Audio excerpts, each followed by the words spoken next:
ਦੇ ਵਿੱਚ ਇਹ ਕਨਵੈਨਸ਼ਨ ਹੋਣ ਜਾ ਰਹੀ ਹੈ ਤੇ ਅੱਜ ਕਨਵੈਨਸ਼ਨ ਇਹ ਸ਼ੁਰੂ ਹੋਈ ਆ ਤੇ 1 ਮਹੀਨੇ ਦੇ ਕਰੀਬ ਸਮਾਂ ਹੋ ਗਿਆ ਜਦੋਂ ਪ੍ਰੈਜ਼ੀਡੈਂਟ ਜੋ ਬਾਈਡਨ ਹੁਣੀ ਕੁਇਟ ਕਰ ਗਏ ਸੀ ਤੇ ਉਸ ਟਾਈਮ ਦੇ ਉੱਤੇ ਕਮਲਾ ਹੈਰਿਸ ਹੁਣੀ ਰੇਸ ਦੇ ਵਿੱਚ ਆ ਗਏ ਤੇ ਉਹਨਾਂ ਨੇ ਆਪਣੇ ਨਾਲ ਮਿਨੇਸੋਟਾ ਦੇ ਗਵਰਨਰ ਟਿਮ ਵਾਲਜ਼ ਨੂੰ ਰਨਿੰਗ ਮੇਟ ਚੁਣ ਲਿਆ ਹੈਗਾ ਜੀ ਮੰਡੇ ਤੋਂ ਲੈ ਕੇ ਵੀਰਵਾਰ ਤਾਈਂ ਸੋਮਵਾਰ ਤੋਂ ਲੈ ਕੇ ਵੀਰਵਾਰ ਤਾਈਂ ਇਹ ਜਿਹੜੀ ਕਨਵੈਨਸ਼ਨ ਹੈ ਇਹ ਚੱਲੂਗੀ ਤੇ ਜਿਹੜੇ ਕੀਨੋਟ ਸਪੀਚਸ ਹੈਗੇ ਆ ਉਹ ਸ਼ਾਮ ਨੂੰ 6:30 ਵਜੇ ਦੇ ਕਰੀਬ ਸ਼ੁਰੂ ਹੋਣਗੇ ਤੇ 9 ਵਜੇ ਤੱਕ ਚੱਲਣਗੇ ਸੋ ਇਹ ਤਾਂ ਡਿਸਾਈਡਡ ਹੀ ਆ ਵੀ ਸਾਰੇ ਜਿਹੜੇ ਉਹਨਾਂ ਦੇ ਡੈਲੀਗੇਟਸ ਹੈਗੇ ਆ ਉਹ ਕਮਲਾ ਹੈਰਿਸ ਦੇ ਹੱਕ ਦੇ ਵਿੱਚ ਹੈਗੇ ਆ ਤੇ ਦੇਖੋ ਇਸ ਕਨਵੈਨਸ਼ਨ ਦੇ ਵਿੱਚੋਂ ਕਿੰਨਾ ਕੁ ਜਿਹੜਾ ਜੋਸ਼ ਆ ਉਹ ਆਪਣੇ ਵੋਟਰਸ ਦੇ ਵਿੱਚ ਭਰਦੇ ਆ ਪਲੱਸ ਜਿਹੜੇ ਇੰਡੀਪੈਂਡੈਂਟ ਲੋਕ ਹੈਗੇ ਆ ਉਹਨਾਂ ਨੂੰ ਕਿੰਨਾ ਕੁ ਜਿਹੜਾ ਆ ਯਕੀਨ ਦਿਵਾਉਂਦੇ ਹੈਗੇ ਤਾਂ ਕਿ ਉਹ ਆਉਣ ਵਾਲੀਆਂ ਇਲੈਕਸ਼ਨਸ ਦੇ ਵਿੱਚ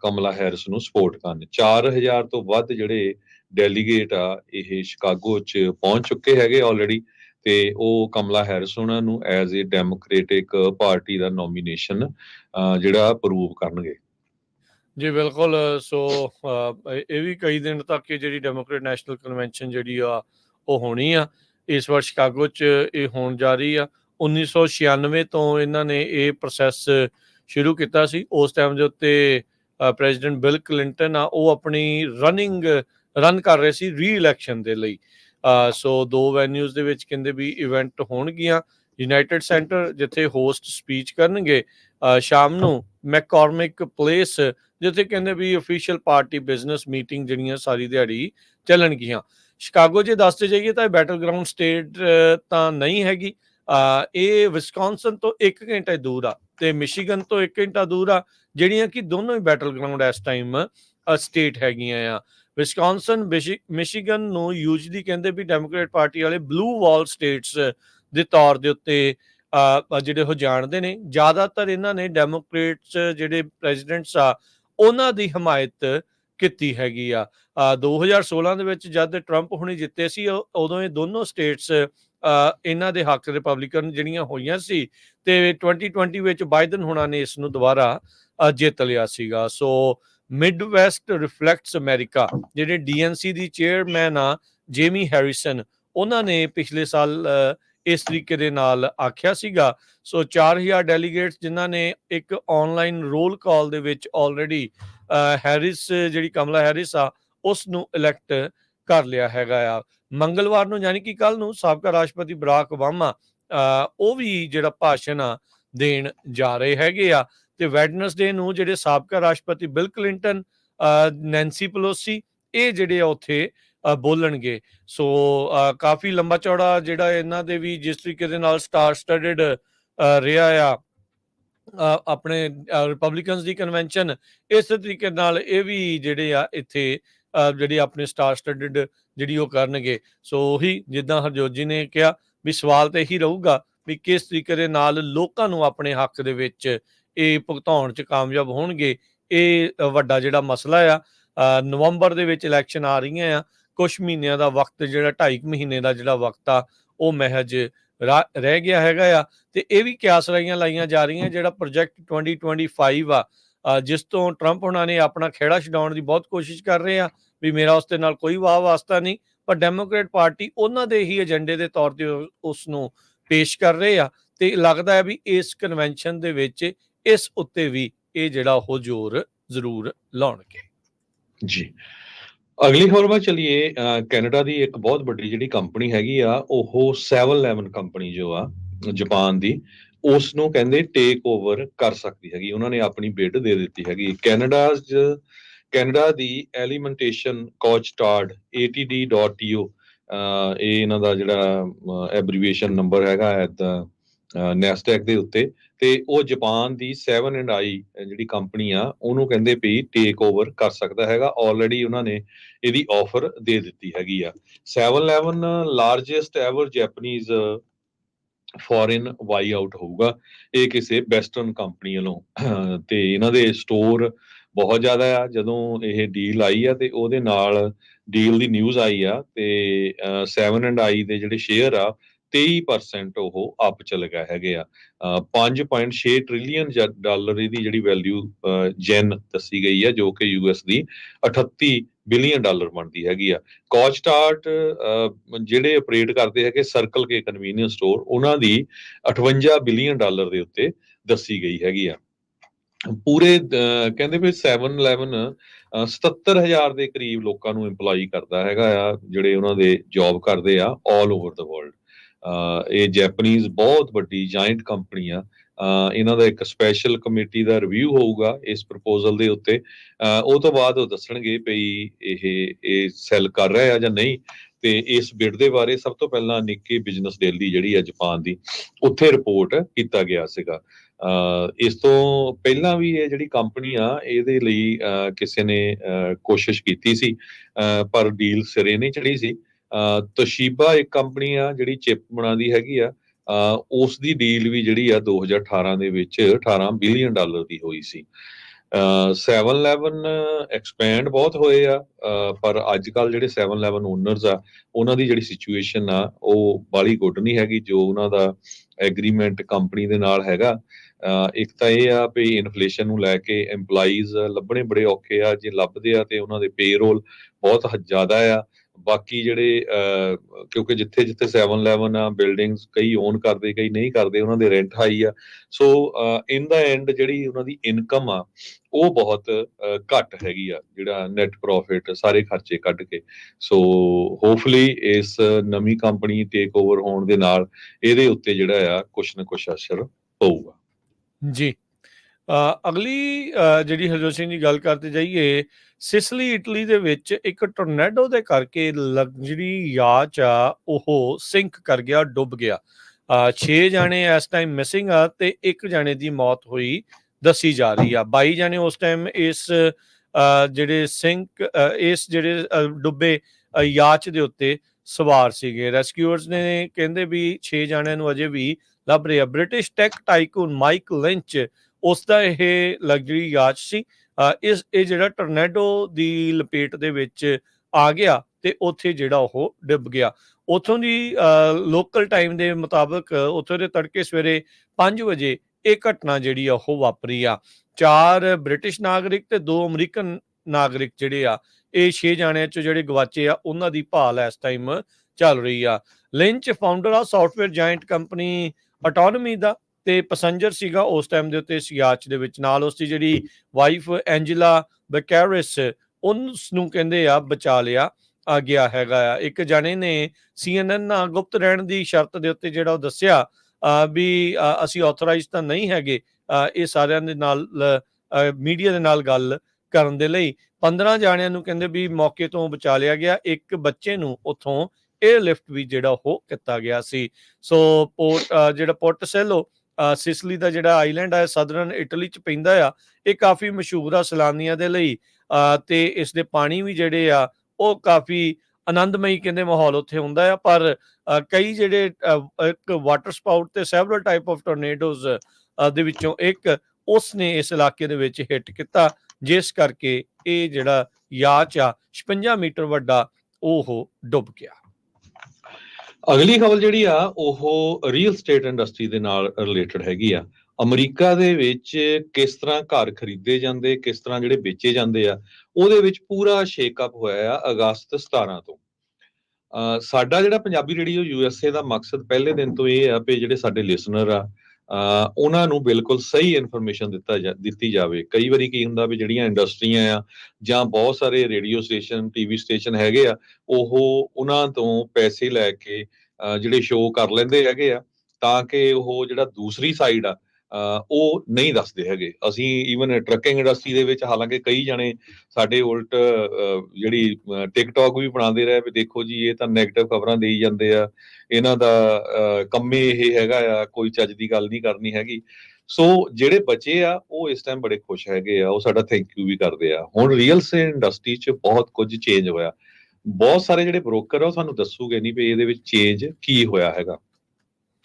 ਤੇ ਇਹਦੇ ਸੰਬੰਧ ਦੇ ਵਿੱਚ ਆਪਾਂ ਤੁਹਾਨੂੰ ਜਿਹੜਾ ਆ ਜੋ ਅੱਜ ਦੀਆਂ ਮੇਨ ਖਬਰਾਂ ਜੀ ਹੈਗੀਆਂ, ਚਾਹੇ ਉਹ CNN ਰਿਊਟਰਸ ਆ, ਸਾਰੀਆਂ ਲਗਭਗ ਕੋਈ ਦੁਨੀਆ ਦੀ ਖਬਰ ਜਿਹੜੀ ਅਮਰੀਕਾ ਦੀ ਖੋਲ ਕੇ ਦੇਖ ਲਓ, ਉਹਦੇ ਵਿੱਚ ਉਹਨਾਂ ਨੇ ਕਿਹਾ ਆ ਵੀ ਬਹੁਤ ਵੱਡੀ ਚੇਂਜ ਆ ਰਹੀ ਆ। ਪਹਿਲਾਂ ਯੂਜ਼ਲੀ ਕੀ ਹੁੰਦਾ ਸੀ ਵੀ ਜਿਹੜਾ ਸੈਲਰ ਆ, ਵੇਚਣ ਵਾਲਾ ਆ, ਉਹ ਘਰ ਲਿਸਟ ਕਰਾਉਂਦਾ ਸੀ ਕਿਸੇ ਏਜੰਟ ਤੋਂ, ਤੇ ਜਿਹੜਾ ਬਾਇਰ ਦਾ ਕੋਈ ਖਰੀਦਣ ਵਾਲਾ ਉਹ ਆਪਣਾ ਬਾਇਰ ਏਜੰਟ ਨਾਲ ਲੈ ਜਾਂਦਾ ਸੀ ਤੇ ਸੈਲਰੀ ਕਮਿਸ਼ਨ ਪੇ ਕਰਦਾ ਸੀ। ਅੱਜ ਤੋਂ ਬਹੁਤ ਸਾਲ ਪਹਿਲਾਂ ਲਗਭਗ 6% ਕਮਿਸ਼ਨ ਹੁੰਦਾ ਸੀਗਾ। ਮੈਂ 90-91 ਦੀ ਗੱਲ ਕਰਦਾ, ਕਿਉਂਕਿ ਮੈਂ ਬਹੁਤ ਚਿਰ ਖੁਦ 20 ਸਾਲ ਦੇ ਕਰੀਬ ਰੀਅਲ ਏਸਟੇਟ ਬ੍ਰੋਕਰ ਰਿਹਾ। ਤੇ ਉਸ ਤੋਂ ਬਾਅਦ ਘਰਾਂ ਦੀਆਂ ਕੀਮਤਾਂ ਵੱਧਦੀਆਂ ਗਈਆਂ ਬਹੁਤ ਜ਼ਿਆਦਾ, ਤੇ ਫਿਰ ਥੋੜਾ ਕਮਿਸ਼ਨ ਵੀ ਘਟਦਾ ਰਿਹਾ, ਕਈ ਵਾਰੀ 4%, 5%। ਹੁਣ ਜੇ ਬੇ ਏਰੀਏ 'ਚ ਖਾਸ ਕਰਕੇ 2 ਮਿਲੀਅਨ ਦਾ ਘਰ ਆ, ਸੈਲਰ ਨੂੰ 4% ਦੇਣਾ ਪੈਣਾ, ਤੇ ਉਹ $80,000 ਦੇ ਕਰੀਬ ਬਣ ਜਾਂਦਾ ਹੈਗਾ। ਉਹਦਾ ਜਿਹੜਾ ਪ੍ਰੋਫਿਟ ਮਾਰਜਨ ਆ ਉਹ ਘਟ ਜਾਂਦਾ ਹੈਗਾ। ਸੋ ਹੋਇਆ ਕਿ ਪਿਛਲੇ ਸਮਿਆਂ ਦੇ ਵਿੱਚ ਜੇ ਮੰਨ ਲਓ ਵੀ ਕਈ ਲਿਸਟਿੰਗ ਏਜੰਟ ਸੀ, ਉਹ ਕਹਿੰਦੇ ਠੀਕ ਆ ਵੀ ਅਸੀਂ 2% ਲਵਾਂਗੇ, ਜਿਹੜਾ ਸੈਲ ਕਰਨ ਵਾਲਾ ਏਜੰਟ ਹੋਊਗਾ ਉਹਨੂੰ 2% ਦੇਵਾਂਗੇ, ਜਾਂ ਅਸੀਂ 2.5 ਲਵਾਂਗੇ ਉਹਨੂੰ 1.5 ਦੇਵਾਂਗੇ। ਸੋ ਬਹੁਤ ਵਾਰ ਏਜੰਟ ਕੀ ਹੁੰਦੇ ਸੀ, ਜਿਹੜਾ ਲਿਸਟਿੰਗ ਸਰਵਿਸ ਆ MLS, ਉਹਦੇ ਉੱਤੇ ਜਿਹੜੇ ਬ੍ਰੋਕਰ ਆ ਜਾਂ ਰੀਅਲ ਸਟੇਟ ਦੇ ਏਜੰਟਸ ਆ, ਉਹ ਦੇਖ ਲੈਂਦੇ ਸੀ ਭਾਈ ਇਸ ਘਰ ਦੀ ਜਿਹੜੀ ਕਮਿਸ਼ਨ ਆ ਇਹ ਘੱਟ ਦੇ ਰਹੇ ਆ। ਸੋ ਉਹ ਜਿਹੜਾ ਬਾਇਰ ਆ ਉਹਨੂੰ ਦਿਖਾਲਦੇ ਨਹੀਂ ਸੀ, ਉਹ ਸਟਰੀਟ ਵਾਲ ਦੀ ਲੰਘਦੇ ਨਹੀਂ ਸੀ। ਇਹ ਜਿਹੜਾ ਆ ਜਦੋਂ ਜ਼ੀਲੋ ਜਾਂ ਹੋਰ ਬਹੁਤ ਸਾਰੇ ਜਿਹੜੇ ਸਾਈਟ ਆ ਉਹ ਮਾਰਕੀਟ 'ਚ ਨਹੀਂ ਆਏ ਸੀ। ਸੋ ਉਸ ਕਰਕੇ ਇੱਕ ਬਹੁਤ ਵੱਡਾ ਜਿਹੜਾ ਲਾ ਸੂਟ ਫਾਈਲ ਹੋਇਆ ਸੀ, ਐਂਟੀ ਟਰਸਟ ਲਾ ਸੂਟ, ਜਿਹਦੇ ਮੁਤਾਬਕ ਜਿਹੜਾ MLS ਜਿਹੜੀ ਸਰਵਿਸ ਹੈਗੀ ਆ, ਜਾਂ ਨੈਸ਼ਨਲ ਐਸੋਸੀਏਸ਼ਨ ਆਫ ਰੀਅਲਟਰਸ ਆ, ਇਹ ਆਰਗੇਨਾਈਜੇਸ਼ਨ, ਇਹਨਾਂ ਨੂੰ $418 ਮਿਲੀਅਨ ਦੇ ਵਿੱਚ ਇਹ ਲਾ ਸੂਟ ਸੈਟਲ ਕਰਨਾ ਪਿਆ ਜੱਜ ਦੇ ਨਾਲ। ਉਹ ਤੋਂ ਬਾਅਦ ਕੀ ਹੋਇਆ ਵੀ ਹੁਣ ਇਹ ਡਿਸਾਈਡ ਕੀਤਾ ਗਿਆ ਵੀ ਜਿਹੜਾ ਸੈਲਰ ਆ, ਘਰ ਵੇਚਣ ਵਾਲਾ ਆ, ਸਿਰਫ ਉਹ ਲਿਸਟਿੰਗ ਦੇ ਪੈਸੇ ਦਊਗਾ। ਤੇ ਹੁਣ ਇਹਦੇ 'ਚ ਕੰਪੀਟੀਸ਼ਨ ਬੜਾ ਹੋਣਾ, ਕਈ ਇਦਾਂ ਦੀਆਂ ਕੰਪਨੀਆਂ ਆ ਜਾਣੀਆਂ ਆਨਲਾਈਨ ਵੀ ਨਹੀਂ ਜੀ ਅਸੀਂ ਤਾਂ ਤੁਹਾਡਾ $500 'ਚ ਲਿਸਟ ਕਰ ਦਾਂਗੇ MLS ਦੇ ਉੱਤੇ, ਤੁਸੀਂ ਕਿਉਂ 2% 3% ਦੇਣਾ ਹੈਗਾ। ਸੋ ਇਦਾਂ ਹੀ ਜਿਹੜਾ ਬਾਇਰ ਦਾ ਏਜੰਟ ਆ, ਹੁਣ ਜੇ ਤੁਸੀਂ ਕਿਸੇ ਏਜੰਟ ਦੇ ਰਾਹੀਂ ਘਰ ਖਰੀਦਣਾ, ਪਹਿਲਾਂ ਤੁਹਾਨੂੰ ਉਹਦੇ ਨਾਲ ਐਗਰੀਮੈਂਟ ਸਾਈਨ ਕਰਨਾ ਪਊਗਾ। ਉਹ 'ਚ ਤੁਹਾਨੂੰ ਦੱਸਣਾ ਪਊਗਾ ਵੀ ਹਾਂ ਮੈਂ ਤੁਹਾਨੂੰ 2% ਦਊਂਗਾ ਕਮਿਸ਼ਨ ਜਾਂ 3% ਦਊਂਗਾ। ਸੋ ਬਾਇਰ ਨੂੰ ਕਮਿਸ਼ਨ ਦੇਣਾ ਪਊਗਾ। ਤੇ ਇਹ ਇੱਕ ਤਰ੍ਹਾਂ ਦੇ ਨਾਲ ਵਾਧੂ ਖਰਚਾ ਵੀ ਬਾਇਰ ਦੇ ਉੱਤੇ ਹੋ ਗਿਆ, ਕਿਉਂਕਿ ਇਹ ਜਿਹੜਾ ਕਮਿਸ਼ਨ ਹੈ ਇਹ ਕਲੋਜ਼ਿੰਗ ਕਾਸਟ ਦੇ ਵਿੱਚ ਜਿਹੜਾ ਸੈਲਰ ਤੋਂ ਨਹੀਂ ਲਿਆ ਜਾ ਸਕਦਾ, ਤੇ ਲੋਨ ਦੇ ਵਿੱਚ ਵੀ ਨਹੀਂ ਪਾਇਆ ਜਾ ਸਕਦਾ ਹਜੇ ਤੱਕ। ਮੇ ਵੀ ਆਉਣ ਵਾਲੇ ਕੁਝ ਮਹੀਨਿਆਂ 'ਚ ਹੋ ਜਾਏ ਵੀ ਫੈਨੀ ਮੇ ਵਗੈਰਾ ਅਲਾਓ ਕਰ ਦੇਣ, ਜਾਂ ਗਵਰਨਮੈਂਟ ਕਹੇ ਵੀ ਨਹੀਂ, ਇਹਦੇ ਨਾਲ ਜਿਹੜੇ ਘਰ ਖਰੀਦਣ ਵਾਲੇ ਆ ਉਹਨਾਂ ਦੇ ਉੱਤੇ ਬੋਝ ਬਹੁਤ ਪੈ ਜਾਣਾ। ਹੁਣ ਮੰਨ ਲਓ ਵੀ 1 ਮਿਲੀਅਨ ਦਾ ਘਰ ਲੈਣਾ ਕਿਸੇ ਨੇ, ਪਹਿਲਾਂ ਤਾਂ ਡਾਊਨ ਪੇਮੈਂਟ ਜੇ 20% ਦਿੰਦਾ 2 ਲੱਖ ਚਾਹੀਦੀ ਆ, ਤੇ ਉਹ ਤੋਂ ਬਾਅਦ ਜੇ ਤੁਹਾਨੂੰ 3% ਕਮਿਸ਼ਨ ਦੇਣਾ ਪੈ ਗਿਆ ਤੇ $30,000 ਤੁਹਾਨੂੰ ਹੋਰ ਦੇਣਾ ਪੈ ਗਿਆ, ਹਨਾ, ਬਾਇਰ ਨੂੰ। ਸੋ ਉਹਦੇ ਵਿੱਚ ਇਹ ਜਿਹੜੀਆਂ ਚੀਜ਼ਾਂ ਆ, ਇਹ ਹੁਣ ਉੱਥੇ ਕੰਪੀਟੀਸ਼ਨ ਵੀ ਹੋਊਗਾ, ਫਿਰ ਕਿੰਨੇ ਸਮੇਂ ਲਈ ਕੰਟਰੈਕਟ ਹੋਣਾ, ਇਹ ਬੜੇ ਧਿਆਨ ਰੱਖਣ ਜੋ ਗੱਲ ਆ। ਕਈ ਵਾਰੀ ਕੀ ਆ ਵੀ ਆਪਾਂ ਟਰੱਕਿੰਗ 'ਚ ਵੀ ਦੇਖਿਆ ਆ ਵੀ ਕੰਟਰੈਕਟ ਸਾਈਨ ਕਰ ਲੈਂਦੇ ਆ, ਫਿਰ ਬਾਅਦ 'ਚ ਰੋਂਦੇ ਆ। ਸੋ ਤੁਸੀਂ ਇਹ ਜਿਹੜੇ ਕੰਟਰੈਕਟ ਆ, ਇਹ ਕੱਲੀ ਪ੍ਰਾਪਰਟੀ ਦੇ ਬੇਸ ਤੇ ਵੀ ਕਰ ਸਕਦੇ ਭਈ ਮੈਂ ਇਸ ਪ੍ਰਾਪਰਟੀ ਦੀ ਆਫਰ ਦੇਣੀ ਆ, ਇੰਨਾ ਮੈਂ ਕਮਿਸ਼ਨ ਦਊਂਗਾ ਤੇ ਇਸ ਪ੍ਰਾਪਰਟੀ ਤੱਕ ਰਹੂਗਾ। ਜਾਂ ਤੁਸੀਂ ਮੰਨ ਲਓ ਵੀ 1 ਹਫ਼ਤੇ ਦਾ ਉਹਨਾਂ ਦੇ ਨਾਲ ਕੰਟਰੈਕਟ ਕਰ ਸਕਦੇ, ਜਾਂ ਮਹੀਨੇ ਦਾ ਕਰ ਸਕਦੇ, ਕਿਉਂਕਿ ਮੰਨ ਲਓ ਹੋ ਸਕਦਾ ਵੀ ਤੁਸੀਂ ਇੱਕ ਘਰ ਕਿਸੇ ਬਾਇਰ ਏਜੰਟ ਨਾਲ ਦੇਖ ਰਹੇ ਹੈਗੇ ਆ, ਦੂਜਾ ਘਰ ਕਿਸੇ ਹੋਰ ਨਾਲ ਦੇਖ ਰਹੇ ਆ, ਮੁੜ ਕੇ ਜਿਹੜਾ ਲਾ ਸੂਟ ਵਗੈਰਾ ਨਾ ਹੋਵੇ। ਇਹ ਗੱਲਾਂ ਜਿਹੜੀਆਂ ਤੁਹਾਡੇ ਬਹੁਤ ਧਿਆਨ ਰੱਖਣ ਯੋਗ ਹੋਊਗੀਆਂ। ਸੋ ਲਿਸਟਿੰਗ ਜਿਹੜੀ ਆ, ਸੈਲਰ ਉਹ ਸਿਰਫ ਲਿਸਟਿੰਗ ਵਾਲੇ ਨੂੰ ਹੀ ਕਮਿਸ਼ਨ ਦਊਗਾ।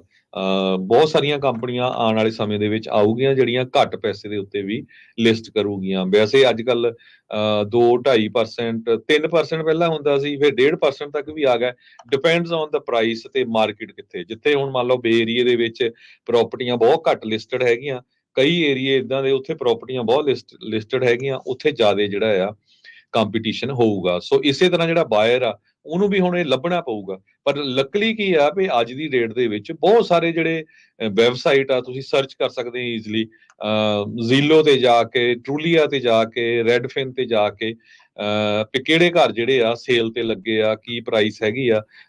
ਪਰ ਸਟਿਲ ਕਈ ਪ੍ਰਾਪਰਟੀਆਂ ਹੁੰਦੀਆਂ ਹੈਗੀਆਂ, ਜਿੱਦਾਂ ਮੰਨ ਲਓ ਵੀ ਕੋਈ ਪ੍ਰੋਵੇਟ ਸੇਲ ਆ ਜਾਂ ਕੋਈ ਹੋਰ, ਉਹ ਏਜੰਟ ਦੇ ਥਰੂ ਹੀ ਜਾਂਦੇ ਹੈਗੇ ਆ। ਸੋ ਜਿੱਥੇ ਸੈਲਰਸ ਨੂੰ ਕਾਫੀ ਜ਼ਿਆਦਾ ਜਿਹੜਾ ਫਾਇਦਾ ਹੋਊਗਾ, ਤੇ ਬਾਇਰਸ ਨੂੰ ਜਿਹੜਾ ਇੱਕ ਹੋਰ ਜਿਹੜਾ ਝਟਕਾ ਲੱਗੂਗਾ, ਕਿਉਂਕਿ ਉਹਨੂੰ ਇਹ ਜਿਹੜੇ ਪੈਸੇ ਆ ਬਾਇਰ ਏਜੰਟ ਨੂੰ ਦੇਣੇ ਪਊਗੇ, ਉਹ ਆਪਣੀ ਜੇਬ ਦੇ ਵਿੱਚੋਂ ਦੇਣੇ ਪਊਗੇ, ਡਾਊਨ ਪੇਮੈਂਟ ਦੇ ਨਾਲ ਇਹ ਪੈਸੇ ਜੋ ਆ ਉਹ ਲਿਆਣੇ ਪਊਗੇ। ਕਹਿੰਦੇ ਭਈ ਹਜ਼ਾਰਾਂ ਹੀ ਡਾਲਰ ਕਲੋਜ਼ ਕਰਨ ਲਈ ਤੁਹਾਨੂੰ ਹੋਰ ਚਾਹੂਗੇ, ਦੇਣੇ ਪਊਗੇ। ਐਨਾ ਡੀ ਸਿਮੋਨ ਕਰਕੇ ਇੱਕ ਬ੍ਰੋਕਰ ਹੈਗੇ ਆ, ਉਹਨਾਂ ਨੇ ਇਹ ਕਿਹਾ ਆ ਵੀ ਇਸ ਰੂਲ ਦੇ ਮੁਤਾਬਕ ਜਿਹੜੇ ਲੋਕ ਘਰ ਖਰੀਦਣਾ ਚਾਹੁੰਦੇ ਆ ਜਾਂ ਬਿਲਕੁਲ ਕਾਫੀ ਲੰਮੇ ਸਮੇਂ ਤੋਂ ਪੈਸੇ ਇਕੱਠੇ ਕਰ ਰਹੇ ਆ, ਉਹਨਾਂ ਨੂੰ ਜਿਹੜੇ ਹੋਰ ਪੈਸੇ ਜਿਹੜੇ ਇਕੱਠੇ ਕਰਨੇ ਪੈਣਗੇ, ਤਦ ਹੀ ਜਿਹੜਾ ਘਰ ਆ ਉਹ ਜਿਹੜਾ ਖਰੀਦ ਸਕਣਗੇ। ਸੋ ਸੈਲਰ ਨੂੰ ਕਮਿਸ਼ਨ ਨਹੀਂ ਦੇਣਾ ਪਊਗਾ, ਇਹ ਨੋਟ ਕਰ ਲਿਓ ਸਾਰੇ ਜਾਣੇ। ਇਹ ਜਿਹੜਾ ਲਾ ਸੂਟ ਹੋਇਆ ਸੀ, ਬਹੁਤ ਵੱਡਾ ਲਾ ਸੂਟ ਹੋਇਆ ਸੀ, ਜਿਹੜਾ 418 ਮਿਲੀਅਨ ਦੇ ਵਿੱਚ ਸੈਟਲ ਹੋਇਆ ਸੀ। Buyer must pay their agent commission, mortgage ਦੇ ਵਿੱਚ ਨਹੀਂ ਐਡ ਹੋ ਸਕਦਾ। ਤੇ ਹੁਣ price war for buyers agent coming, ਇੱਕ ਐਗਜ਼ੀਕਿਊਟਿਵ ਹੈਗੇ ਆ, ਉਹਨਾਂ ਨੇ ਇਹ ਵਿਸ਼ਾਲ ਗਰਗ ਕਰਕੇ ਆ, ਉਹਨਾਂ ਨੇ ਇਹ ਦੱਸਿਆ ਹੈ। ਜੀ ਬਿਲਕੁਲ। ਸੋ ਹਰਜੋਤ ਸਿੰਘ ਜੀ, ਇਹਦੇ ਵਿੱਚ ਕਨਫਿਊਜ਼ਨ ਵੀ ਫਿਰ ਬਹੁਤ ਹੋਊਗੀ, ਸੈਲਰ ਨੇ ਦੇਣਾ, ਬਾਇਰ ਨੇ ਦੇਣਾ, ਕਿੱਦਾਂ ਆ?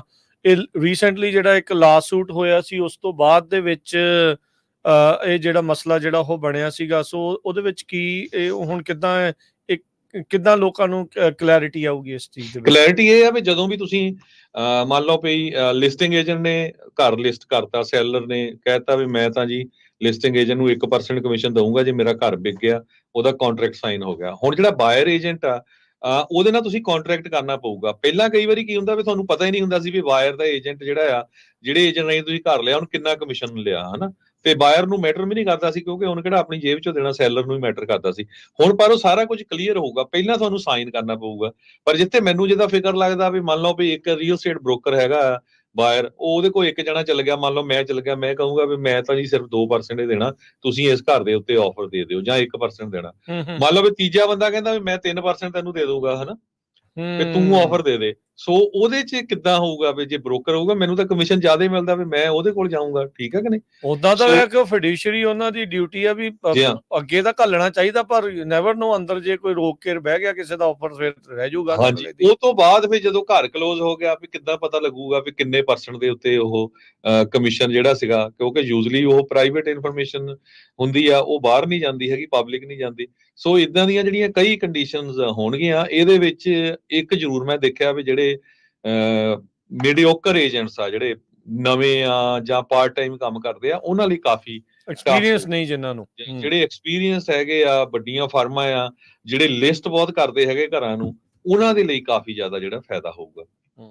ਜੀ ਜੀ ਪਰ ਬਿਲਕੁਲ। ਨਵੇਂ ਜਿਹੜੇ ਜਿਨ੍ਹਾਂ ਨੇ ਘਰ ਖਰੀਦਣਾ ਆ, ਉਹਨਾਂ ਨੂੰ ਜਿਹੜੀ ਆ ਅਫੋਰਡੇਬਿਲਟੀ ਜਿਹੜੀ ਕਾਫੀ ਔਖੀ ਹੋਊਗੀ। ਕਹਿੰਦੇ ਵੀ ਆਉਣ ਵਾਲੇ ਸਮੇਂ ਦੇ ਵਿੱਚ ਇੱਕ ਸੀਮਸ ਨੈਲੀ ਕਰਕੇ CEO ਆ ਟਰਬੋ ਟੈਨਟ ਦੇ, ਠੀਕ ਹੈ। ਕਹਿੰਦੇ ਵੀ ਵਾਇਰ ਨੂੰ ਜਿਹੜਾ ਹੁਣ ਅਫੋਰਡੇਬਿਲਟੀ ਆ, ਉਹ ਬੈਡ ਤੋਂ ਬਰਸਟ ਹੁੰਦੀ ਜਾ ਰਹੀ ਹੈਗੀ।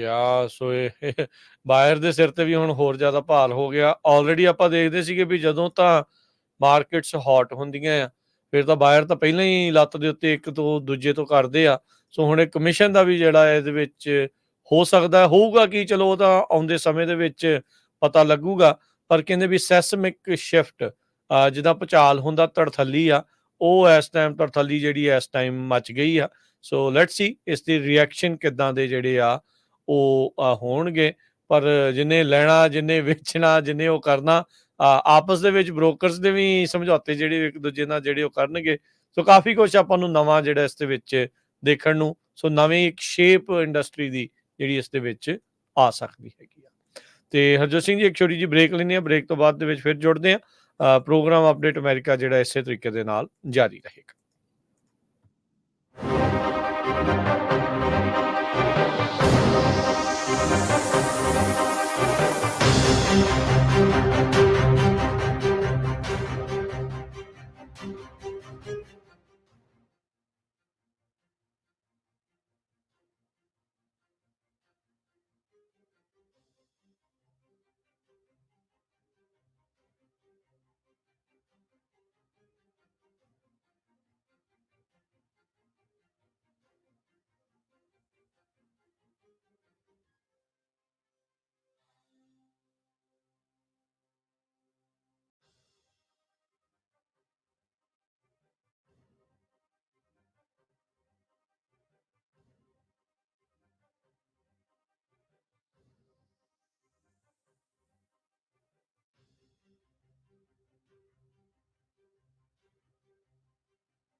ब्रेक तो बाद एक बारी फिर आप सब का स्वागत है। श्रोते प्रोग्राम चल रहा है जी इस time update America. Harjot Singh ji ji ਨੂੰ ਸਵਾਗਤ ਹੈ। ਸਤਿ ਸ਼੍ਰੀ ਅਕਾਲ ਜੀ। ਸਤਿ ਸ਼੍ਰੀ ਅਕਾਲ, ਧੰਨਵਾਦ ਜੀ ਆਇਆਂ ਨੂੰ। ਸੋ ਜਿਸ ਤਰ੍ਹਾਂ ਆਪਾਂ ਪਹਿਲਾਂ ਗੱਲਬਾਤ ਕਰ ਰਹੇ ਸੀ, ਬਹੁਤ ਸਾਰੇ ਲੋਕ ਕਮੈਂਟ ਵੀ ਮੈਂ ਪੜ੍ਹ ਰਿਹਾ ਸੀ, ਉਹਨਾਂ ਦਾ ਇਹ ਆ ਵੀ ਬਾਇਰਸ ਏਜੰਟ ਦੀ ਕੀ ਜ਼ਰੂਰਤ ਹੈ। ਕਈ ਵਾਰੀ ਕੀ ਹੁੰਦਾ ਵੀ ਬੰਦੇ ਨੂੰ ਕੌਨਫੀਡੈਂਸ ਚਾਹੀਦਾ ਹੁੰਦਾ, ਪਰ ਅੱਜ ਕੱਲ ਜਿਹੜਾ ਸਾਰੇ ਟ੍ਰਾਂਜੈਕਸ਼ਨ ਆ ਤੁਸੀਂ ਵਕੀਲ ਦੇ ਥਰੂ ਜਾਂ ਟਾਈਟਲ ਕੰਪਨੀ ਥਰੂ ਕਰ ਸਕਦੇ ਆ, ਤੇ ਗੂਗਲ ਤੇ ਤੁਸੀਂ ਜ਼ੀਲੋ, ਟਰੂਲੀਆ, ਰੈਡਫਿਨ ਇਦਾਂ ਦੇ ਸਾਈਟ ਚੈੱਕ ਕਰ ਸਕਦੇ ਆ, ਜਦੋਂ ਤੁਹਾਨੂੰ ਪਤਾ ਲੱਗ ਜਾਂਦਾ ਵੀ ਕਿਹੜਾ ਘਰ ਜਿਹੜਾ ਸੇਲ ਤੇ ਲੱਗਾ ਹੋਇਆ ਹੈ ਜੀ। ਅਗਲੀ ਗੱਲ ਕਰੀਏ, ਜਿਹੜਾ ਸਟਾਰਮ ਆ ਉਸ ਨੇ ਕਹਿੰਦੇ ਨਾਰਥ ਈਸਟ ਦੇ ਵਿੱਚ ਕਾਫੀ ਤਬਾਹੀ ਮਚਾਈ ਹੋਈ ਆ। ਕਨੈਟੀਕਟ, ਸਫਕ ਕਾਉਂਟੀ, ਨਿਊਯਾਰਕ ਦੇ ਵਿੱਚ ਕਹਿੰਦੇ ਵੀ ਰਿਕਾਰਡ ਤੋੜ ਮੀਂਹ ਜਿਹੜੇ ਇਸ ਮੌਕੇ ਪੈ ਰਹੇ ਆ। ਕਹਿੰਦੇ ਵੀ ਉਹ 1000 ਸਾਲ 'ਚ ਇੱਕ ਵਾਰ ਜਿਹੜਾ ਅਜਿਹਾ ਸਟਾਰਮ ਆ ਉਸ ਵੱਲ ਨੂੰ ਵੱਧ ਰਹੇ ਆ। ਸੋ ਈਸਟ ਕੋਸਟ ਦੇ ਵਿੱਚ ਸਟਾਰਮਸ ਦੇ ਕਰਕੇ ਜਲਥਲ ਹੋਈ ਪਈ ਆ।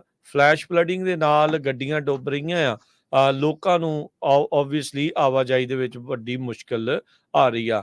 12 ਘੰਟਿਆਂ 'ਚ 10 ਇੰਚ ਜਿਹੜਾ ਮੀਂਹ ਪਿਆ ਆਕਸਫੋਰਡ, ਸਾਊਥਵੈਰੀ, ਕਨੈਟੀਕਟ ਦੇ ਵਿੱਚ, ਜਦਕਿ ਨਿਊਯਾਰਕ ਦੇ ਵਿੱਚ ਇਹ 3 ਘੰਟਿਆਂ ਦੇ ਵਿੱਚ 7 ਇੰਚ ਸਟੋਨੀ ਬਰੁਕ ਇਲਾਕੇ ਦੇ ਵਿੱਚ ਮੀਂਹ ਪੈ ਗਿਆ। ਲੌਂਗ ਆਈਲੈਂਡ ਦੇ ਵਿੱਚ ਫਲੈਸ਼ ਫਲੱਡ ਵਾਰਨਿੰਗ ਜਿਹੜੀ ਆ ਉਹ ਜਾਰੀ ਕਰਨੀ ਪਈ। ਨੈਸ਼ਨਲ ਵੈਦਰ ਸਰਵਿਸ ਨੇ ਨਿਊਯਾਰਕ ਦੇ ਵਿੱਚ ਰਿਪੋਰਟ ਕੀਤਾ 4 ਤੋਂ 6 ਇੰਚ ਤੱਕ ਹੋਰ ਜਿਹੜਾ ਮੀਂਹ ਆਲਰੇਡੀ ਪੈ ਚੁੱਕਾ ਹੈ, ਤੇ ਹਰ ਘੰਟੇ 2 ਤੋਂ 3 ਇੰਚ ਤੱਕ ਮੀਂਹ ਪੈ ਰਿਹਾ ਆ। ਸੋ ਜਿਹੜੇ ਲੋਕ ਉਹਨਾਂ ਇਲਾਕਿਆਂ 'ਚ ਰਹਿੰਦੇ ਆ ਉਹਨਾਂ ਦੇ ਲਈ ਖਾਸੀ ਜਿਹੜੀ ਮੁਸ਼ਕਲ ਆ ਉਹ ਬਣੀ ਪਈ ਆ। ਇਹੀ ਨਹੀਂ, ਰੁੱਖ ਵੀ ਡਿੱਗੇ ਤੇ ਨਾਲ ਬਿਜਲੀ ਦੀਆਂ ਤਾਰਾਂ ਡਿੱਗਣ ਕਰਕੇ ਲੋਕਾਂ ਨੂੰ ਬਿਜਲੀ ਤੋਂ ਬਗੈਰ ਵੀ ਰਹਿਣਾ ਪੈ ਰਿਹਾ ਹੈਗਾ ਆ।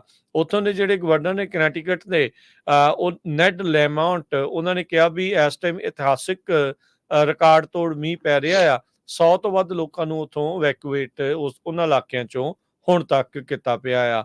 ਸੋ ਵੱਖ-ਵੱਖ ਜਿਹੜੀਆਂ ਵੀਡੀਓਜ਼ ਆ ਉਹ ਸਾਹਮਣੇ ਆ ਰਹੀਆਂ ਆ, ਜਿੱਥੇ ਇਹਨਾਂ ਇਲਾਕਿਆਂ ਦੇ ਵਿੱਚ ਜਲਥਲ ਹੋਈ ਪਈ ਆ ਤੇ ਫਲੱਡਿੰਗ ਜਿਹੜੀ ਆ ਉਹ ਹੋਈ ਪਈ ਆ। ਹੜ੍ਹਾਂ ਵਰਗੀ ਜਿਹੜੀ ਸਥਿਤੀ ਬਣੀ ਪਈ ਆ। ਆਉਂਦੇ ਦਿਨਾਂ ਦੇ ਵਿੱਚ ਇਹ ਥੋੜਾ ਜਿਹਾ ਥੰਮ ਸਕਦਾ ਆ, ਇਸ ਦੀ ਜਿਹੜੀ ਕਿਆਸਰਾਈ ਜ਼ਰੂਰ ਹੈਗੀ ਆ, ਪਰ ਹਾਲ ਦੀ ਘੜੀ ਲੋਕਾਂ ਨੂੰ ਖਾਸੀ ਮੁਸ਼ਕਲ ਦਾ ਸਾਹਮਣਾ ਕਰਨਾ ਪੈ ਰਿਹਾ ਹੈ ਜੀ। ਅਗਲੀ ਖਬਰ ਵੱਲ ਚੱਲੀਏ ਤੇ ਟੋਨੀ ਬਲਿੰਕਨ ਜੋ ਆਪਣੇ ਸੈਕਟਰੀ ਹੈਗੇ ਆ, ਸੈਕਟਰੀ ਆਫ ਸਟੇਟ, ਉਹਨਾਂ ਨੇ ਵਾਰਨਿੰਗ ਦਿੱਤੀ ਆ ਇਜ਼ਰਾਈਲ ਨੂੰ ਵੀ ਜੇ ਤੁਸੀਂ ਹੁਣ ਸਮਝੌਤਾ ਕਰ ਲਓਗੇ ਗਾਜ਼ਾ ਦੇ ਵਿੱਚ ਸੀਜ਼ ਫਾਇਰ ਦਾ, ਹੋਸਟੇਜ ਰਿਲੀਜ਼ ਦੇ ਨਾਲ ਤੇ ਹਮਾਸ ਦੇ ਨਾਲ, ਤਾਂ ਇਹ ਬੈਸਟ ਤੇ ਲਾਸਟ ਓਪਰਚੁਨਿਟੀ ਆ। ਤੇ ਕਹਿੰਦੇ ਵੀ ਅਸੀਂ ਵੀ ਜਿੱਦਾਂ ਬਹੁਤ ਫੈਡ ਅਪ ਹੋਏ ਪਏ ਹੈਗੇ ਆ, ਕਿਉਂਕਿ ਅਮਰੀਕਾ ਦੀ ਜਿਹੜੀ ਸਰਕਾਰ ਆ ਬਾਈਡਨ ਉਹਨਾਂ ਦੇ ਉੱਤੇ ਵੀ ਬਹੁਤ ਸਾਰੇ ਪ੍ਰੈਸ਼ਰ ਆ ਲੋਕਾਂ ਦਾ ਵੀ ਇੰਨਾ ਜ਼ਿਆਦਾ ਜਿਹੜਾ ਕਤਲੇਆਮ ਆ ਗਾਜ਼ਾ ਦੇ ਵਿੱਚ ਹੋ ਰਿਹਾ ਆ ਤੇ ਇਹ ਐਕਸ਼ਨ ਨਹੀਂ ਲੈ ਰਹੇ ਹੈਗੇ। ਪੈਲਸਤੀਨੀਅਨ ਗਰੁੱਪ ਜਿਹੜਾ ਹਮਾਸ ਆ, ਉਹਨਾਂ ਨੇ ਅਨਾਉਂਸ ਕੀਤਾ ਹੈਗਾ, ਉਹ ਕਹਿੰਦੇ ਆ ਵੀ ਅਸੀਂ ਇਜ਼ਰਾਈਲ ਦੇ ਇਨਸਾਈਡ ਸੁਸਾਈਡ ਬੋmbਿੰਗ ਸ਼ੁਰੂ ਕਰ ਦਾਂਗੇ ਜੇ ਇਜ਼ਰਾਈਲ ਵਾਲੇ 에ਅਰ ਸਟ੍ਰਾਈਕ ਕਰਨ ਤੋਂ ਨਾ ਹਟੇ। ਇਸ ਤੋਂ ਬਿਨਾਂ ਦੂਸਰੇ ਲੈਬਨਾਨ ਦੇ ਵਿੱਚ ਵੀ ਆਲਰੇਡੀ ਇਜ਼ਰਾਈਲ ਵਾਲਿਆਂ ਨੇ ਬੰਬਾਰਡਮੈਂਟ ਕੀਤੀ ਆ, ਉਧਰ ਵੀ ਲੜਾਈ ਸ਼ੁਰੂ ਹੋਣ ਦੇ ਚਾਂਸ ਆ। ਈਰਾਨ ਵਾਲੇ ਜਿਹੜੇ ਆ ਉਹ ਕਿਸੇ ਟਾਈਮ ਵੀ ਅਟੈਕ ਕਰ ਸਕਦੇ ਹੈਗੇ ਆ। ਉਹ ਕਹਿੰਦੇ ਵੀ ਜੇ ਇਹਨਾਂ ਦਾ ਸਮਝੌਤਾ ਨਹੀਂ ਹੁੰਦਾ ਤੇ ਸਾਡੇ ਕੋਲ ਕੋਈ ਆਪਸ਼ਨ ਨਹੀਂ ਹੈਗੀ, ਤੇ ਜੇ ਸੁਸਾਈਡ ਬੋmbਿੰਗ ਸਟਾਰਟ ਹੁੰਦੀ ਆ ਉਹ ਇੱਕ ਬਹੁਤ ਖਤਰੇ ਵਾਲੀ ਜਿਹੜੀ ਘੰਟੀ ਹੈਗੀ ਆ। ਟੋਨੀ ਬਲਿੰਕਨ ਹੁਣੀ ਇਜ਼ਰਾਈਲ ਦੇ president Isaac Herzog, prime minister Benjamin Netanyahu ਨੂੰ ਅੱਜ ਸਵੇਰੇ ਉਹ ਮਿਲੇ ਹੈਗੇ ਆ। ਤੇ ਉਹਦੇ ਹੁਣ ਦੇਖਦੇ ਆ ਵੀ ਡਿਸੀਜਨ ਕੀ ਦਿੰਦੇ ਆ ਨੇਤਨਯਾਹੂ ਹੈ ਬਹੁਤ ਇਹ ਲੜਾਈ ਪਸੰਦ ਬੰਦਾ ਆ। ਤੇ ਇਹ ਕਿਤੇ ਵੀ ਐਗਰੀ ਨਹੀਂ ਕਰਦਾ ਹੈਗਾ। ਦੂਸਰੇ ਪਾਸੇ ਜਿਹੜੇ ਹਮਾਸ ਵਾਲੇ ਆ ਉਹਨਾਂ ਦੇ ਲੀਡਰ ਮਾਰੇ ਜਾ ਚੁੱਕੇ ਆ। ਉਹ ਪਿਛਲੀ ਮੀਟਿੰਗ 'ਚ ਨਹੀਂ ਹਾਜ਼ਰ ਸੀ। ਹੋਪਫੁਲੀ ਉਹ ਇਸ ਵਾਰੀ ਜਿਹੜੇ ਹਾਜ਼ਰ ਹੋ ਜਾਣਗੇ। ਤੇ ਨਹੀਂ ਤਾਂ ਮਿਡਲ ਈਸਟ ਦੇ ਵਿੱਚ ਜਿਹੜੀ ਸਿਚੁਏਸ਼ਨ ਆ ਉਹ ਇਸ ਟਾਈਮ ਬਹੁਤ ਜਿਹੜੀ ਕਹਿੰਦੇ ਕੈਟਾਸਟ੍ਰੋਫਿਕ ਬਣੀ ਹੋਈ ਹੈਗੀ ਆ। ਜੋ ਗਾਜ਼ਾ ਦੇ ਵਿੱਚ ਲੜਾਈ ਚੱਲ ਰਹੀ ਅਕਤੂਬਰ 7 ਤੋਂ ਲੈ ਕੇ 1200 ਦੇ ਕਰੀਬ ਲੋਕਾਂ ਨੂੰ ਮਾਰਿਆ ਗਿਆ ਸੀ। 250 ਦੇ ਕਰੀਬ ਜਿਹੜੇ ਕਿਡਨੈਪ ਕੀਤੇ ਗਏ ਸੀ। ਉਸ ਤੋਂ ਬਾਅਦ ਇਜ਼ਰਾਈਲ ਵਾਲਿਆਂ ਦੀ ਮਿਲਟਰੀ ਦੀ ਜਿਹੜੀ ਕੈਂਪੇਨ ਆ ਉਹਦੇ ਨਾਲ 23 ਲੱਖ ਲੋਕ ਡਿਸਪਲੇਸ ਹੋ ਚੁੱਕੇ ਆ। ਉੱਥੇ ਹੰਗਰ ਬਿਮਾਰੀਆਂ ਬਹੁਤ ਲੱਗ ਚੁੱਕੀਆਂ ਹੈਗੀਆਂ ਆ। 40,000 ਲੋਕ ਮਾਰੇ ਜਾ ਚੁੱਕੇ ਆ ਜਿਹਦੇ ਵਿੱਚ ਮੈਜੋਰਟੀ ਜਿਹੜੇ ਆ ਉਹ ਬੱਚੇ ਹੈਗੇ ਆ।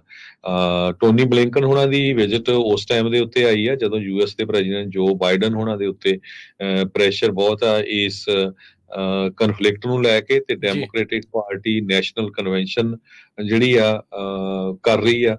ਉਹਦੇ ਵਿੱਚ ਉਹ ਡਰ ਰਹੇ ਆ ਵੀ ਜੇ ਅਸੀਂ ਸਮਝੌਤਾ ਨਾ ਕਰਾਇਆ ਤੇ ਮੁਸਲਿਮ ਤੇ ਜਿਹੜੇ ਅਰਬ ਅਮਰੀਕਨ ਵੋਟਸ ਹੈਗੀਆਂ ਸਵਿੰਗ ਸਟੇਟਸ ਦੇ ਵਿੱਚ ਉਹ ਹਰਟ ਕਰਨਗੇ ਇਹਨਾਂ ਨੂੰ, ਉਹ ਇਹਨਾਂ ਨੂੰ ਨਹੀਂ ਪੈਣਗੀਆਂ।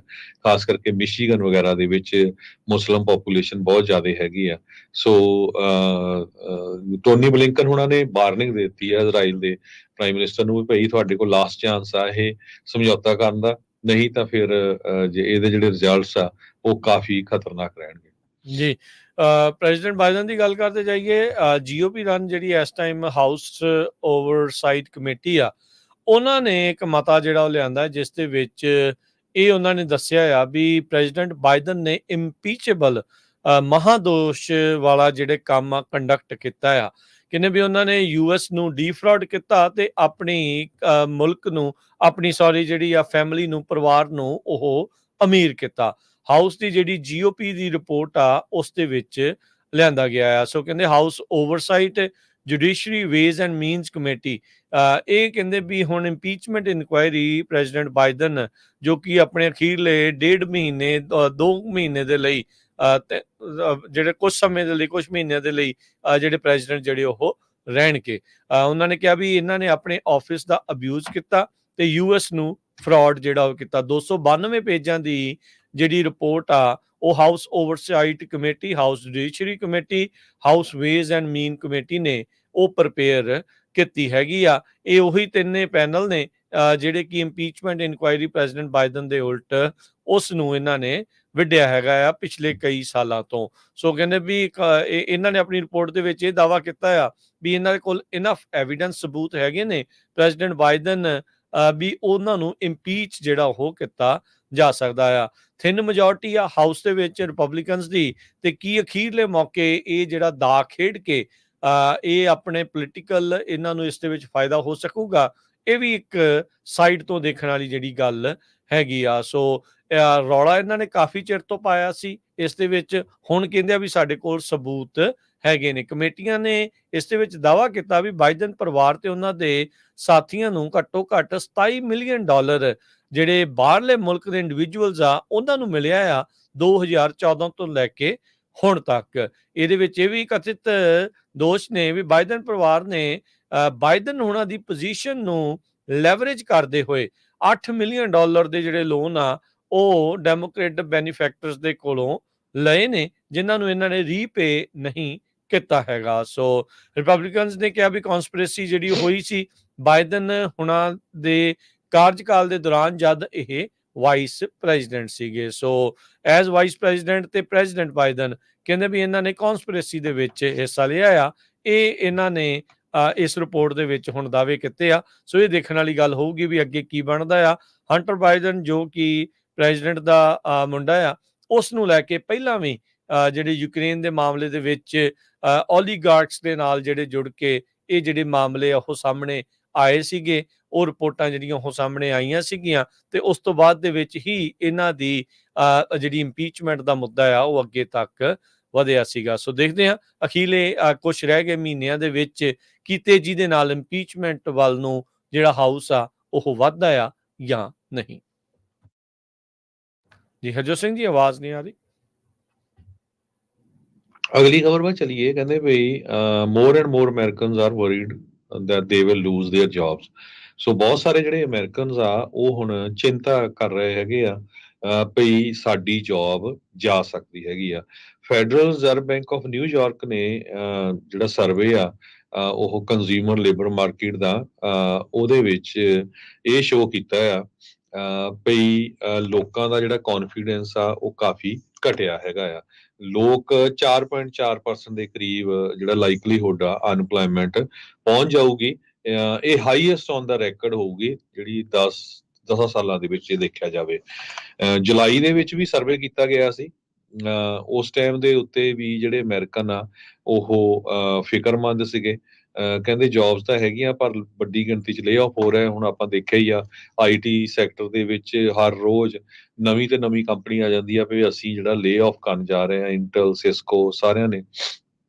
ਤੇ ਜੌਬ ਆਫਰ ਜਿਹੜੀ ਐਕਟੀਵਿਟੀ ਆ ਉਹ ਚਾਹੇ ਸਟੈਡੀ ਰਹੀ ਆ ਪਰ ਕਹਿੰਦੇ ਵੀ ਇਦਾਂ ਨਹੀਂ ਹੈ ਵੀ ਜਿੱਦਾਂ ਪਹਿਲਾਂ ਬਹੁਤ ਜੌਬਸ ਅਵੇਲੇਬਲ ਸੀਆਂ ਵੀ ਇੱਧਰੋਂ ਛੱਡ ਕੇ ਉੱਧਰ ਚਲ ਜਾਓ, ਉੱਧਰੋਂ ਛੱਡ ਕੇ ਉੱਧਰ ਚਲ ਜਾਓ।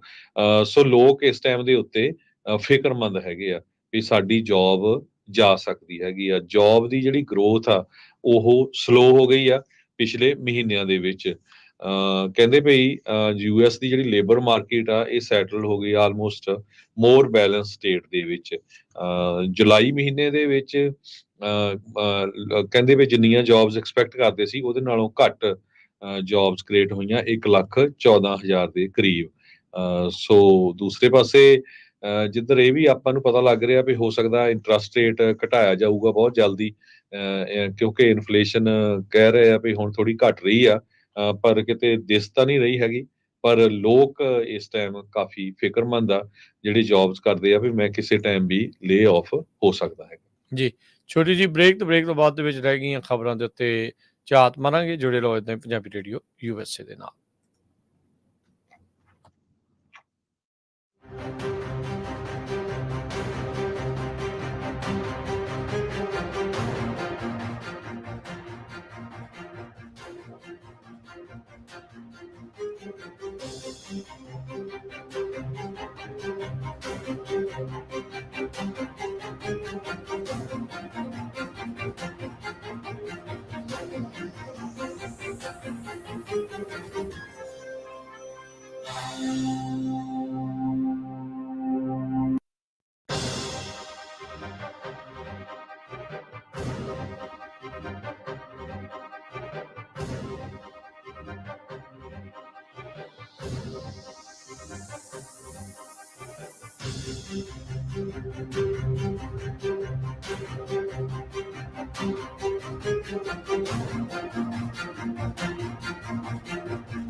ਬ੍ਰੇਕ ਤੋਂ ਬਾਅਦ ਇੱਕ ਵਾਰੀ ਫਿਰ ਆਪ ਸਭ ਦਾ ਸਵਾਗਤ ਹੈ ਸੋਤੋ ਪ੍ਰੋਗਰਾਮ ਦੇ ਵਿੱਚ। ਪ੍ਰੋਗਰਾਮ ਚੱਲ ਰਿਹਾ ਜੀ ਇਸ time update America. Harjot Singh ji, ਜੀ ਆਇਆਂ ਨੂੰ ਇੱਕ ਵਾਰੀ ਫਿਰ ਸਤਿ ਸ਼੍ਰੀ ਅਕਾਲ ਜੀ।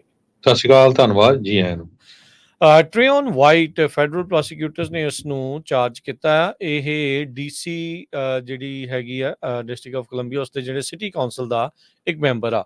ਬਰਾਈਬਰੀ ਦਾ ਇੱਕ ਇਸ ਦੇ ਉੱਤੇ ਅਕਾਊਂਟ ਸੀ। $1.5 ਲੱਖ ਕਹਿੰਦੇ ਵੀ ਇਸ ਨੇ ਰਿਸ਼ਵਤ ਜਿਹੜੀ ਉਹ ਅਸੈਪਟ ਕੀਤੀ ਸੀ, ਤਾਂ ਜੋ ਜਿਹੜੇ ਸਰਕਾਰ ਦੇ ਕੰਟਰੈਕਟਸ ਆ, ਉਹਨਾਂ ਨੂੰ ਜਿਹੜੇ ਪੋਟੈਂਸ਼ੀਅਲ ਕੰਟਰੈਕਟਸ ਆ, ਉਹ ਕਿਸੇ ਇੱਕ ਪਾਸੇ ਵੱਲ ਨੂੰ ਮਿਲੀਅਨਸ ਆਫ ਡਾਲਰ ਦੇ ਉਹ ਸਟੀਅਰ ਕਰ ਸਕੇ, ਇੱਕ ਪਾਸੇ ਵੱਲ ਨੂੰ ਤੋੜ ਸਕੇ। ਟ੍ਰੇਨ ਵਾਈਟ ਜਿਹੜਾ ਕਿ ਉੱਥੋਂ ਦੇ 8th ਵਾਰਡ ਨੂੰ ਰਿਪਰੈਜ਼ੈਂਟ ਕਰਦਾ ਆ, ਸਾਊਥ ਈਸਟ ਡੀਸੀ ਨੂੰ। ਐਤਵਾਰ ਨੂੰ FBI ਦੇ ਦੁਆਰਾ ਗ੍ਰਿਫਤਾਰ ਕਰ ਲਿਆ ਗਿਆ ਸੀ ਤੇ ਹਾਲ ਦੀ ਘੜੀ FBI ਦੇ ਨੇ ਵੀ ਇਸ ਦੇ ਉੱਤੇ ਕੋਈ ਕਮੈਂਟ ਨਹੀਂ ਕੀਤਾ।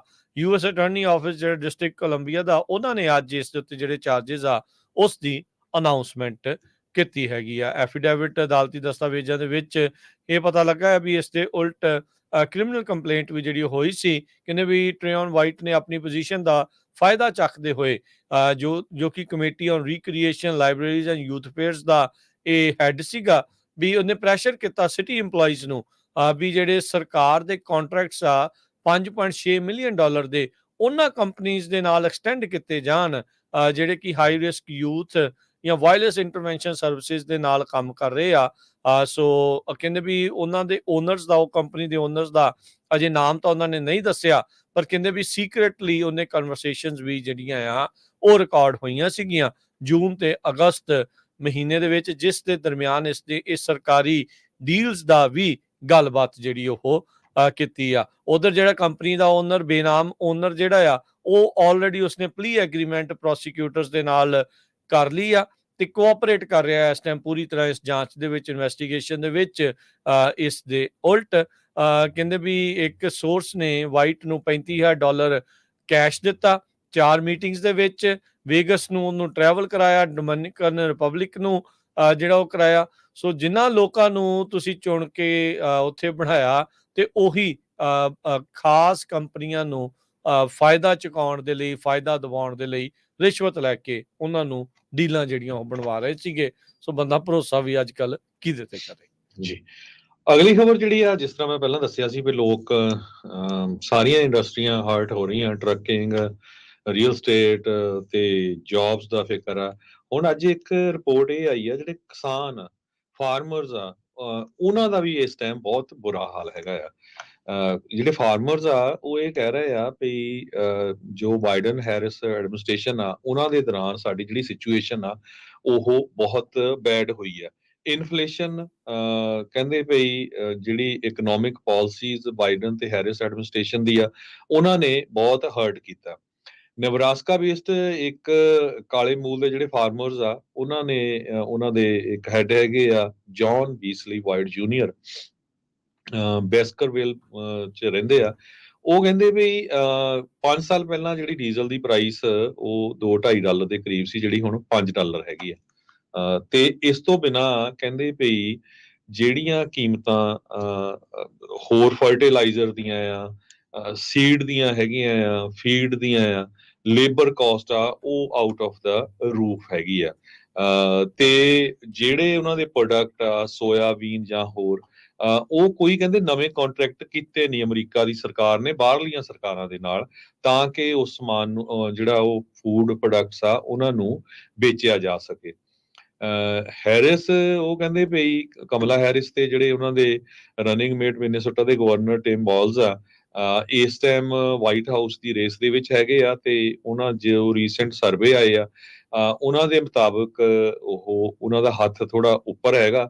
ਪਰ ਉਹ ਕਹਿੰਦੇ ਵੀ ਜੇ ਇਹ ਆ ਜਾਂਦੇ ਆ ਤੇ ਮੁੜ ਕੇ ਕਮਲਾ ਹੈਰਿਸ ਤੇ ਉਹਨਾਂ ਦੇ ਜਿਹੜੇ ਵਾਈਸ ਪ੍ਰੈਜ਼ੀਡੈਂਟ ਜੋ ਗਵਰਨਰ ਵਾਲਜ਼ ਹੈਗੇ ਆ, ਤੇ ਕਿਸਾਨਾਂ ਦੇ ਲਈ ਜਿਹੜਾ ਇੱਕ ਬਹੁਤ ਇਹ ਬੁਰਾ ਹੋਊਗਾ। ਹਾਲਾਂਕਿ ਪਿਛਲੇ ਦਿਨਾਂ 'ਚ ਇਹ ਖਬਰ ਵੀ ਆਈ ਸੀ ਵੀ ਜਿਹੜੇ ਬਲੈਕ ਫਾਰਮਰਸ ਆ ਉਹ ਕਮਲਾ ਹੈਰਿਸ ਨੂੰ ਸਪੋਰਟ ਕਰਦੇ। ਉਹ ਕਹਿੰਦੇ ਵੀ ਜਿਹੜੀ ਕਿਸਾਨਾਂ ਦੀ ਜਿਹੜੀ ਸਿਚੁਏਸ਼ਨ ਆ, ਉਹਨਾਂ ਨੇ ਇਹ ਦੱਸਿਆ ਵੀ US ਡਿਪਾਰਟਮੈਂਟ ਆਫ ਐਗਰੀਕਲਚਰ ਇਹ ਕਹਿ ਰਿਹਾ ਵੀ 2023 ਦੇ ਵਿੱਚ 6000 ਫਾਰਮ ਕਲੋਜ਼ ਹੋਏ ਹੈਗੇ ਆ। ਜਿਹੜੇ ਫਾਰਮਰ ਆ ਉਹਨਾਂ ਦੀ ਏਜ 올ਡ ਹੁੰਦੀ ਜਾ ਰਹੀ ਆ, ਜਿਹੜੀ ਯੰਗ ਜਨਰੇਸ਼ਨ ਆ ਉਹ ਕੰਮ ਕਰਕੇ ਰਾਜੀ ਨਹੀਂ ਖੇਤਾਂ ਦੇ ਵਿੱਚ। ਨਵਰਾਸਕਾ ਦੇ ਫਾਰਮਰਸ ਤੇ ਜਿਹੜੇ ਰੈਂਚਰਸ ਆ ਉਹ ਕਹਿੰਦੇ ਵੀ ਮੀਡੀਅਨ ਏਜ 56.9 ਈਅਰ 올ਡ ਆ। ਸੋ ਜਿਹੜਾ ਨਵਰਾਸਕਾ ਚ ਕਿਸਾਨ ਆ, ਫਾਰਮਰ ਆ, ਉਹ 57 ਸਾਲਾਂ ਦਾ ਆ ਤੇ ਲੈਂਡ ਓਨਰ 67 ਸਾਲਾਂ ਦਾ।